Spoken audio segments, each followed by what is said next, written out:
Setiap hari kita kan pakai ponsel, laptop, atau komputer. Tapi pernah nggak sih kepikiran siapa sebenarnya yang ngatur semuanya di balik layar?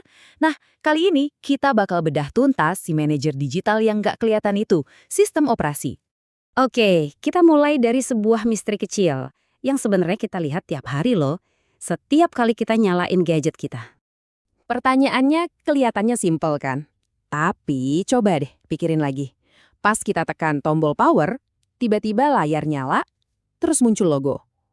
Apa sih yang sebenarnya terjadi di detik-detik penting itu? Ini jelas bukan sulap, bukan sihir. Nah, lihat deh. Sebelum kita sempat buka aplikasi atau ngetik tugas, logo-logo yang kita kenal banget ini, Windows, Android, macOS, Linux, selalu muncul duluan. Mereka ini tuh bukan cuma gambar selamat datang loh. Ini tandanya ada sebuah sistem super canggih yang lagi mengambil alih kendali penuh atas gadget kita. Jadi, siapa nih dalang di balik semua ini? Jawabannya adalah sang manajer digital yang kita kenal sebagai sistem operasi atau biasa kita singkat OS. Oke, kalau secara definisi sistem operasi itu adalah perangkat lunak utama. Bayangin deh, dia ini kayak jembatan super penting. Di satu sisi ada kita, penggunanya. Di sisi lain ada hardware, kayak prosesor, memori, sama layar. Nah, OS inilah yang jadi penerjemah sekaligus manajer di tengah-tengah, biar semuanya nyambung dan bisa kerja bareng. Serius deh, tanpa jembatan ini ponsel canggih kita cuma jadi pengganjal pintu doang. Nah, kalau OS itu kita sebut manajer, berarti kerjaannya banyak dong. Banget. Yuk kita intip apa aja tugas-tugas utamanya. Pertama, manajemen hardware. Anggap aja OS itu bos yang ngatur semua stafnya. Dia yang nyuruh CPU, otaknya komputer buat kerja, dia juga yang ngebagi-bagi jatah memori ke tiap aplikasi. Terus ada manajemen file. Nah, di sini dia jadi kayak pustakawan super rapih yang tahu persis di mana letak semua file kita. Terakhir, manajemen proses. OS ini jadi kayak polisi lalu lintas, mastiin semua aplikasi yang kita buka itu jalan barengan dengan akur, nggak saling tabrakan, dan nggak bikin gadget kita ngehang. Belum selesai, dia juga jadi satpam lewat manajemen pengguna. Dialah yang nentuin siapa boleh masuk dan bisa ngapain aja. Tahu kan akun admin sama guest di komputer? Nah, itu kerjaan si OS. Dan mungkin yang paling kelihatan sama kita, dia yang nyiapin meja kerja digital kita. Semua icon, tombol, menu yang cantik itu namanya antarmuka. Tujuannya, biar kita bisa pakai alat canggih ini dengan gampang. Oke, sekarang kita udah tahu tugasnya. Tapi OS itu nggak cuma satu jenis loh. Ada banyak banget, macem-macem.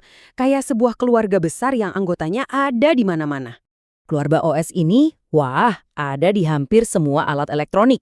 Jelas ada di PC dan ponsel kita. Tapi jangan salah, Smart TV, sistem GPS di mobil, mesin ATM, mesin kasir di minimarket, bahkan konsol game kamu di rumah, semuanya itu punya sistem operasi sendiri yang dirancang khusus buat tugasnya masing-masing.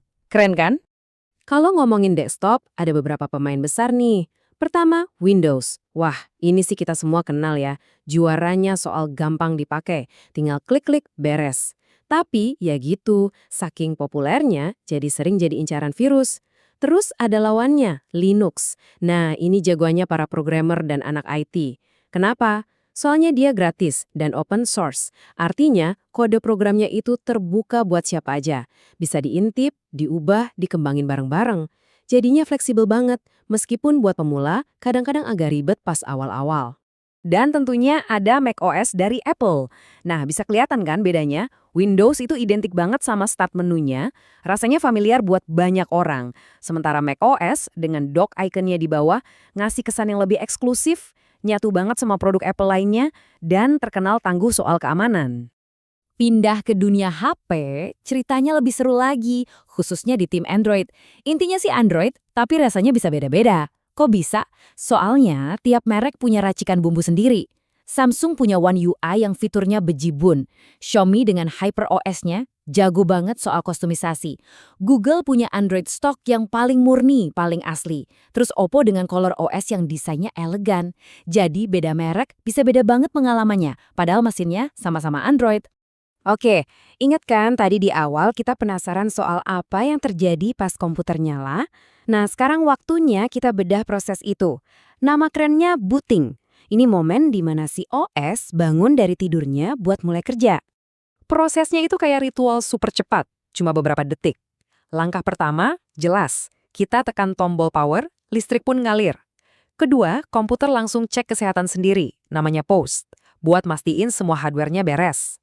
Ketiga, dia manggil BIOS, ini sistem dasar banget buat input-output. Keempat, ini momen kuncinya, sistem operasi mulai diangkut dari hard disk ke memori. Dan terakhir, begitu OS-nya siap, dia langsung ambil alih kendali penuh.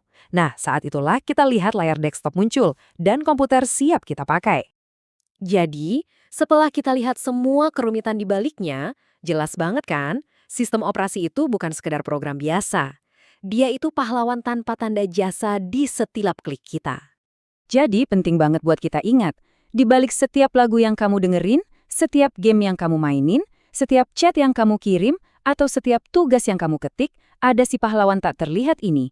Ada sistem operasi yang kerja keras non-stop, mastiin semuanya lancar jaya. Nah, sekarang giliran kamu. Setelah tahu betapa rumit dan pentingnya peran OS, sistem operasi mana nih yang jadi andalanmu sehari-hari? Tim Windows, Mac OS, Android, iOS, atau jangan-jangan kamu anak Linux? Apapun pilihanmu, yang jelas sekarang kamu tahu siapa manajer hebat yang kerja di baliknya. Sampai ketemu lagi!